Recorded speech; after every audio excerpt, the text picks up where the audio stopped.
इंद्रियों की कोई इच्छा नहीं होती कभी भी। जीभ की इच्छा नहीं होती कि मुझे ये खाना है, हाथों की इच्छा नहीं होती कि मुझे ये स्पर्श करना है, पैरों की इच्छा नहीं होती कि मुझे यहां जाना है, नेत्रों की इच्छा नहीं होती कि मुझे ये देखना है। हाथ वही पकड़ेंगे जो आप पकड़वाओगे, पैर वहीं जाएंगे जहां ले जाओगे, मुख वही बोलेगा जो बुलवाओगे, नेत्र वही देखेंगे जो दिखाओगे। वास्तविक में इंद्रियों की कोई इच्छा नहीं है। इन इंद्रियों का अधिपति आपके चित्त के भीतर बैठा आपका मन, उसकी इच्छा होती है, और वो इच्छा इन इंद्रियों से कह करके आपको कहता है कि इसको पूरी कराओ। रसगुल्ला केवल तब तक अच्छा लगता है जब तक जीभ पर नहीं आ रहा। जीभ से भीतर जाते रसगुल्ले का कोई स्वाद नहीं होता। इसी प्रकार संसार की जितनी भी विषय भोग वस्तु हैं, वो विषय भोगी वस्तु केवल एक अनुपात तक ही हमको सुख देती हैं, उसके अधिक वो सुख नहीं देती हैं। क्यों? क्योंकि मन अपनी सुख की वस्तु ले लेता है, बाकी इंद्रियों को उसमें छोड़ देता है कि तुम भोगते रहो। इसलिए मां, आप कहो कि आंखों को सुधारना है, पैरों को सुधारना है, हाथों को सुधारना है, इंद्रियों को सुधारना है, तो नहीं सुधरेगा। इन सब के अधिपति मन को सुधारना पड़ेगा। सब लोग इधर देखो, इधर देखो, यहां देखो, कथा सुनो ध्यान से। और मन केवल एक चीज से सुधरेगा। मन को सुधारने का केवल एक तरीका है। आप कहोगे, आप तो घूम फिर के एक ही बात बोलोगे, सत्संग। नहीं, मन सत्संग से नहीं सुधरेगा, मन सुधरेगा कुसंग के त्याग से। आप कहो कि हम पे इतना समय नहीं हम कथा में आ सकें, हम पे इतना समय नहीं हम वृंदावन जाके कथा सुने, हम पे इतना समय नहीं कि हम संत जनों की वाणी सुन सकें, हमारे पास में इतना डाटा नहीं कि मोबाइल पे भी लाइव कथा सुन सकें। कोई और उपाय बताओ मन को एकाग्र करने का। अपने आसपास रहने वाले, अपनी बातचीत के दायरे में आने वाले, उठना बैठना जिनके साथ है, उन सब की लिस्ट बनाओ, और उनमें जितने भी लोग कुसंगी हैं, जो दूषित खाते हैं, दूषित पीते हैं, दूषित बोलते हैं, दूषित विचारधारा वाले हैं, वो चाहे कितने भी अपनत्व के क्यों ना हो, उन सब का संग छोड़ दो, आपका मन अपने आप पवित्र हो जाएगा। कुसंगता का त्याग, उसी से ही मन पवित्र होगा। मैं तो खूब कथा में बोलता हूं कि जो लोग कथा में नहीं आते, जो लोग कभी महाकाल नहीं जाते, जो लोग वृंदावन नहीं जाते, जो लोग कभी भाव से ठाकुर जी का दर्शन नहीं करते, संकीर्तन नहीं करते, ऐसे लोगों को सब जगह ब्लॉक मार दो, फोन पे ब्लॉक कर दो, सोशल मीडिया पे ब्लॉक कर दो, चाहे वो अपने चाचा ताऊ के बच्चे क्यों नहीं हो, सबको ब्लॉक करो। किसी से कोई मतलब नहीं, नातेदार जो ठाकुर जी का नहीं, हमारा उससे कोई संबंध नहीं। आप ये करके देखिए, अगले दिन से आपका मन ना ऐसा लगेगा जैसे मानो कबूतर का पंख जितना हल्का होता है ना, हवा में लहराता है, ऐसे मन जो भारी भारी रहता है हमेशा, जैसी कुसंगता का त्याग करोगे, मन अपने आप हल्का हो जाएगा, मन अपने आप पवित्र हो जाएगा, मन में अपने आप शुद्धता आ जाएगी। कुसंग व्यक्ति का संग हमारे मन को बिगाड़ता है। देवभूति माता से भगवान कपिल कहते हैं, मां, और एक बात सुनिए, कुसंगता का त्याग मतलब व्यक्ति विशेष का त्याग नहीं होता है। आप जो वस्त्र पहनते हैं ना, उन वस्त्रों से भी संग का पता चलता है। आप जो खाते हैं, अन्न से भी आपके संग का पता चलता है। आप अन्न का कैसा संग करते हो, आप वस्त्रों का कैसा संग करते हो। आपने देखा होगा कई संत महापुरुष कहीं भी जाते हैं, अपना आसन संग लेके चलते हैं, और वो जैसी कुर्सी पे बैठेंगे तो पहले आसन बिछाएंगे फिर बैठेंगे। क्यों?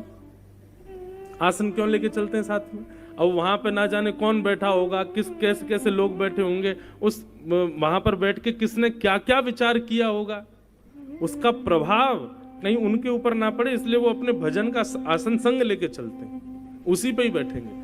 वो बात अलग है कि आजकल दिखावे के लिए लेके चलते हैं, देखो महाराज जी का आसन है भैया, ले बिछा बैठो। वास्तविक मूल बात तो ये है कि कहीं हम ऐसे दूषित स्थान पर ना बैठे जहां बैठने से हमारी बुद्धि विकृत हो जाए। संग का मतलब केवल लोगों के बीच में रहने से संग खराब नहीं होता, वस्त्रों से भी संग खराब होता है। आज हम धोती पहनते हैं, बगलबंदी पहनते हैं, पटका पहनते हैं, शॉल ओढ़ते हैं, ये सात्विक वेशभूषा रखते हैं, इसीलिए कई हद तक कथाएं कह पाते हैं। जिस दिन ये वस्त्र बिगड़ जाए, जीन्स पहनने लग जाए, टी शर्ट पहनने लग जाए, अपने आप बुद्धि विकृत होने लग जाएगी।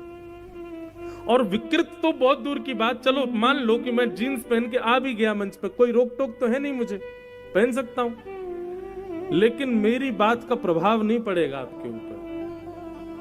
वो प्रभाव ही तब पड़ रहा है जब हमारे वस्त्र सात्विक हैं। तो संग केवल व्यक्ति से नहीं होता, संग आपकी जीवनचर्या से भी होता है। अब लोग कहते हैं प्याज लहसुन क्यों नहीं खाएं महाराज जी, कोई पाप थोड़ी है वो, कोई ऐसा थोड़ी नरक जाना पड़ेगा आपको, बस वो तामसी है। अभी 7 दिन यहाँ कथा चल रही है, तो अब आप सब लोगों का तो पता नहीं आप लोग घर जा क्या पाते हैं, लेकिन यहाँ जितने भी हमारे आयोजक परिवार, किरार परिवार, ये लोग बढ़िया शुद्ध भोजन कर रहे हैं, सात्विक भोजन कर रहे हैं, कोई प्याज लहसुन का प्रयोग नहीं कर रहे, शुद्ध सात्विक भोजन कर रहे हैं। इसका प्रभाव इनके मन पर यह पड़ रहा है कि ये 3 घंटा बैठ रहे हैं, 24 घंटा कथा चित्त में चल रही है, रात में लाल जी का दर्शन, सुबह लाल जी का दर्शन, 24 घंटे व्यापार आदि की इतनी चिंता नहीं हो रही होगी, 24 घंटा बस ठाकुर जी का स्मरण चल रहा होगा। क्यों? सात्विक आहार है। आहार की शुद्धि, वस्त्र की शुद्धि, आचरण की शुद्धि, संग की शुद्धि, सबसे मन पर बड़ा प्रभाव पड़ता है। आप लोग पहाड़ों पर जाते हैं, नदी किनारे जाते हैं, तो वहां अपने आप मन लगने लग जाता है। क्यों? सात्विक है, वातावरण शुद्ध है। वहां पर तामसी, जितना नगरों में तामसी लोग रहते हैं, इतने तामसी लोग वहां नहीं है, इसलिए आपका मन शांत हो रहा है।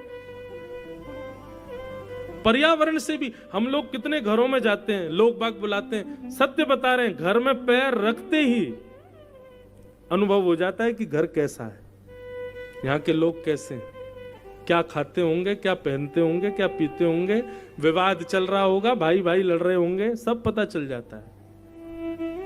और ऐसे घर में फिर बैठने का बहुत ज्यादा देर मन नहीं करता, बस होता है बस प्रणाम करें, चलो दंडवत, चलो।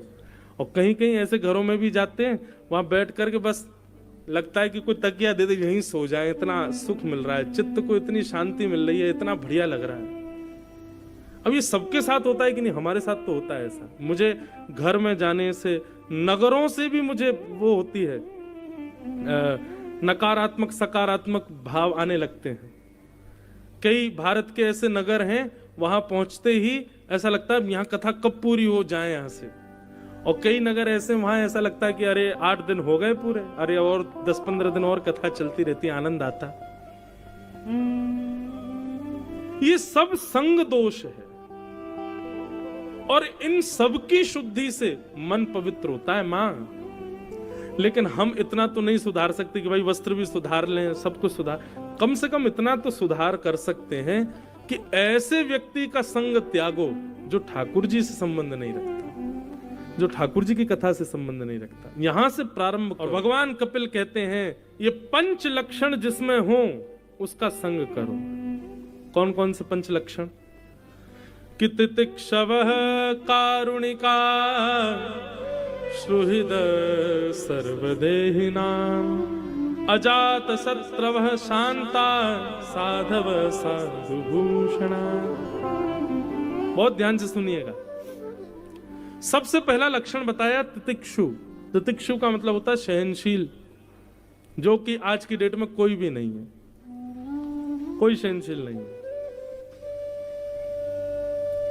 दूसरा लक्षण कारुणिका, सब पर दया करने वाला।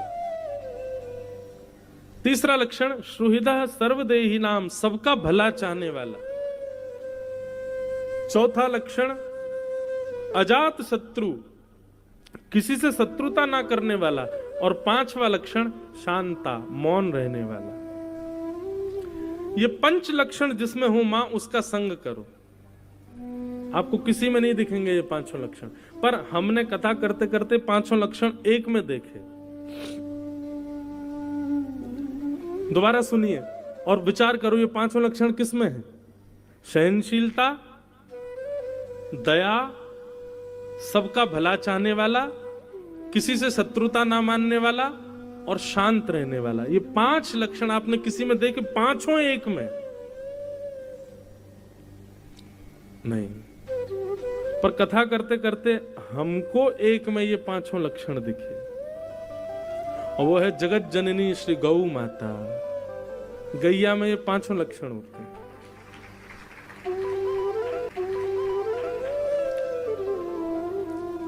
केवल ताली नहीं बजानी, इस पे विचार करो, है कि नहीं ये 5 लक्षण? ततिक शव, सहनशील। गैया सहनशील है, बहुत सहती है। दूसरा, कारुणिका, सब पर दया करती है। कसाई भी जब पकड़ के ले जाते हैं तो मारने से पहले सोचते हैं थोड़ा दूध निकाल लो, मिल जाए चाय बना लेंगे, और अपने हत्यारों को भी दूध दे करके उन्हीं के हाथों मर जाती है। कारुणिका।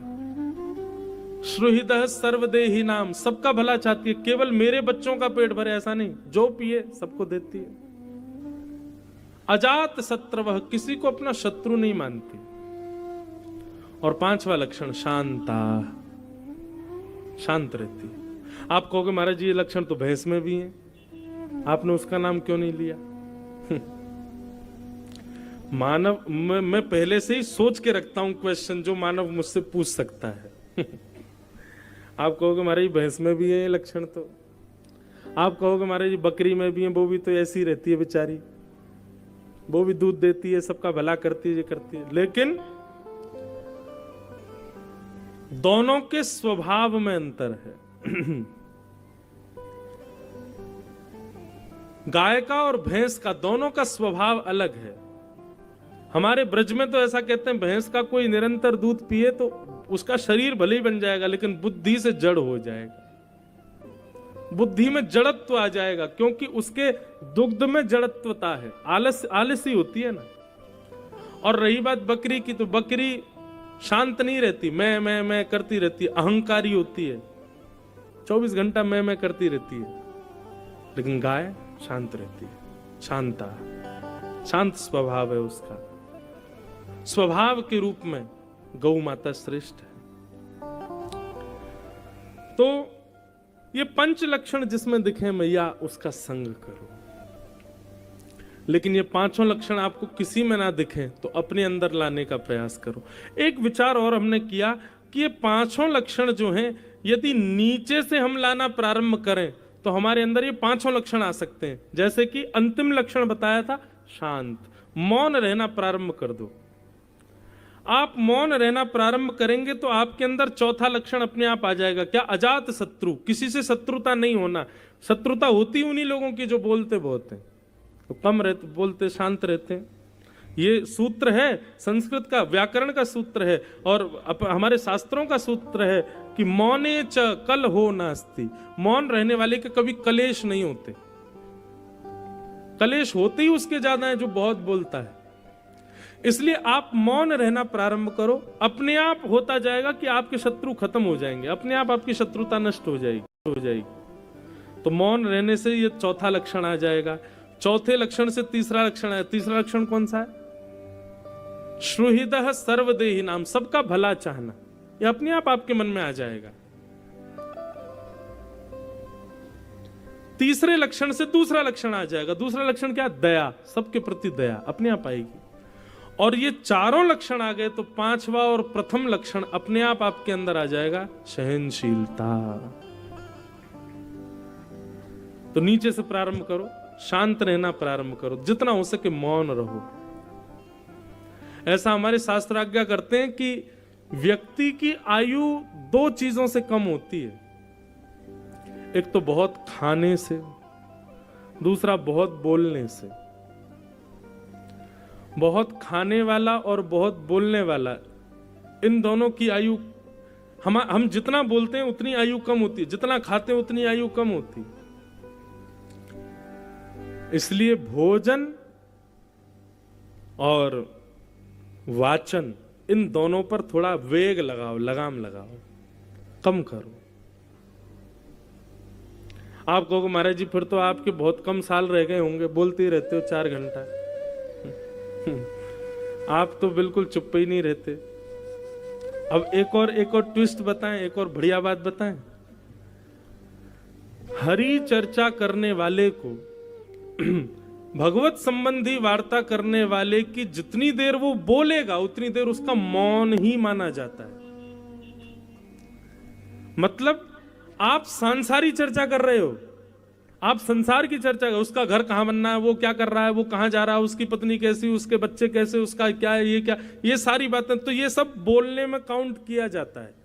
लेकिन जैसे ही आप भगवत संबंधी वार्ता करते हैं तो आप मौन ही माने जाते हो, आप मौन हो। अगर इस नाते से देखा जाए तो हमारी अभी वाणी पूरी हुई ही नहीं है, हम मौन ही हैं।